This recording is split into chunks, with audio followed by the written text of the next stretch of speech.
எளிமைப்படுத்துறோம் அப்படிங்கிறதுல நாம ஒரு வியாதியை விலை கொடுத்து வாங்குற மாதிரில இருக்குது.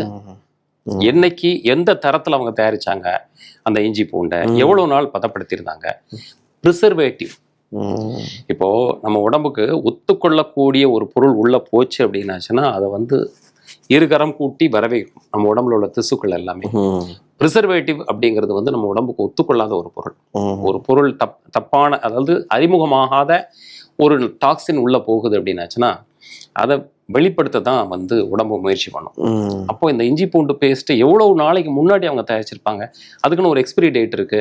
அப்போ நம்ம வீட்டில் அரைச்சி வச்சா எவ்வளவு நேரம் இருக்குது, அப்போ 3 மாசம் அது கெட்டு போகாம இருக்கணும்னா அது என்னெல்லாம் பதப்படுத்தியிருப்பாங்க, அதை பதப்படுத்துறதுக்கு பயன்படுத்தக்கூடிய ப்ரிசர்வேட்டிவ் அக்செப்டட் லிமிட்குள்ள இருக்குதா, இதெல்லாம் அது அடுத்தடுத்து வரக்கூடிய கேள்விகள்.